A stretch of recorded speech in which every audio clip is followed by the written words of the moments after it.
What's up, everybody? Mar the Cross 316, and today we are looking at another artist spotlight, and today we're focusing on none other than John Byrne's contribution to the Fantastic Four.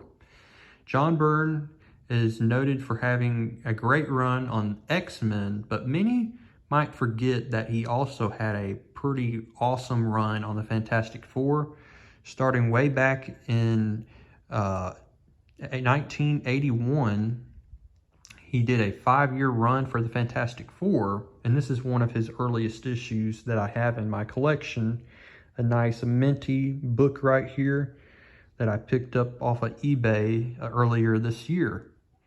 And so I just wanted to go ahead and let y'all look at John Byrne's great artwork here on this really nice book that I have here, as the Fantastic Four are going up against Ego, the Living Planet.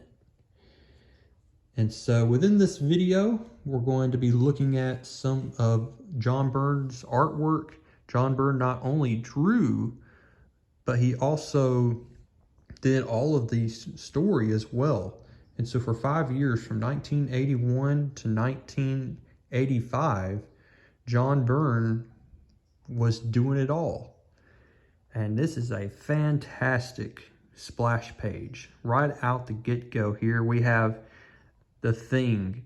And if you want to look at any artwork on the Fantastic Four when it comes to John Byrne's in the way that he structures stuff and draws his outlines, then look to none other than how he draws The Thing.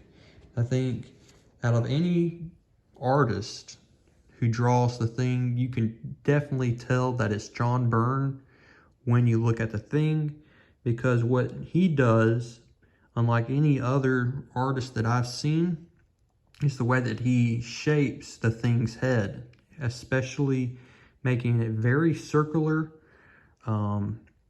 He definitely adds a lot more rocks to his body.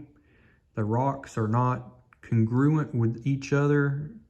And so yeah, that's just one part of The Thing that I've noticed. It's the way that he makes that head very circular, and then you have a little rectangular shape. It's like an eyebrow. So yeah, that's what I've noticed about The Thing.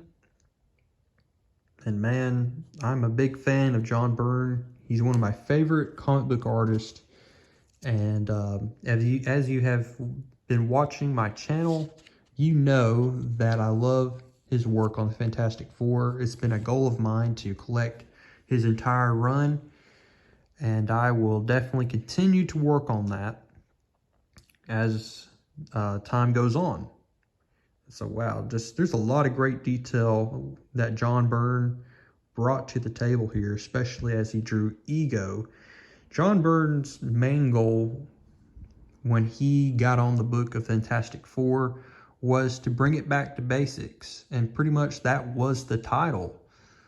That was the title, and that was the main goal of John Byrne, to bring the Fantastic Four back to their roots and make it fun. Make it fun again, because it had become very rudimentary, had become kind of boring in a way. And so John Byrne saved the title of the Fantastic Four. He helped the cells get back up to where they needed to be back in the 80s, and helped the Fantastic Four from being canceled. And so one thing to note about John Byrne's artwork is the way that he also draws eyes, especially when it comes to women. One thing that he doesn't do is he doesn't give a full outline to the eyes. As you can see right here, there is no line here, no black line underneath the white of the Invisible Girl's eye. And he does that for all the women that he draws. And so I've just noticed that. And at the very beginning of his run, he gave the Invisible Girl a haircut. A lot of fans did not like that when John Byrne did that. He not only brought the book back to its roots but he added a few changes as well. And that was one of the changes, is to give, Sue Storms a new haircut, because her haircut was kind of out of date. I mean, it looked like it was still from the 60s in a way. And so he was trying to modernize the character of Sue Storms, who is now Sue Richards at this point, because she's married to Mr. Fantastic. And just some things that you'll note about John Byrne's artwork is he adds a lot of detail, a lot of hidden details into his artwork that if you're really going to appreciate his artwork, you have to just take some time to really look at it. As you can see, he added a lot of detail just in this one little panel here with all of the, organisms, the living skin of Ego, because they're now going on the surface of Ego, the living planet. And the goal is to use this bomb and detonate it into the brain of Ego. And so the Fantastic Four are not playing around. They are not here to play games. They are here for one mission, and that is survival and to protect the Earth. You gotta love these old ads here. And you can definitely tell that this is John Byrne's artwork, and the way that he definitely shapes the eyes, even on the Human Torch as well, and the mouth. Very circular. And Reed Richards as well. It's all, like, if you really just begin to read his work, you will definitely tell that this is John Byrne. Here is another example for y'all. Once again, with the eyes, there is no line right here, no black line to differentiate with the rest of the eyelashes. And that's what he does with women's eyes. That's just what I've noticed. And here's some cool stuff. I mean, Mile High Comics, looking back all the way from November of 1981, where you can get an Amazing Spider-Man issue number 16 for $13. Man, those were the days, I bet. And John Byrne was such a great artist that you can see that they would even note, hey, Amazing Spider-Man 190, that's a John Byrne book. Because John Byrne in the 1980s was the most popular artist of the 1980s.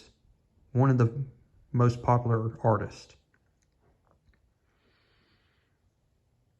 So yeah, I got this book off of eBay, and they said it was like a 9.0, and I think that's pretty accurate, I would say. The pages are white to off-white.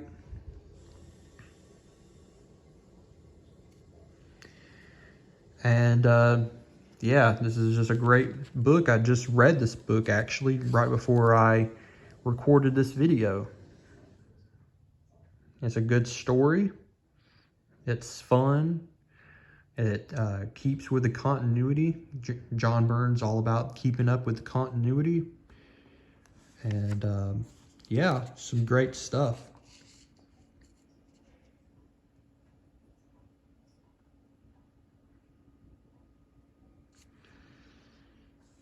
And so we see at the very end of this book that Ego's plan backfires and he is sent careening into the sun. And the thing just so happened to get off of Ego and saved by the Fantastic Four at the very end so that he is not going to die in space. And there you have it, folks. I just wanted to let y'all see a little bit of a preview, an example of John Byrne's contribution to the Fantastic Four and what to look out for when you pick up a book that has John Byrne's name written on the first page of the book. these are some of the things that you need to look for when you're looking at his artwork. But go ahead now, if you made it all the way to the end of this video, drop a like on this video. Tell me a comment down below. Tell me, you know, what is your favorite John Byrne Fantastic Four book? I would love to see that in the comments section below. And I will see y'all in the next one.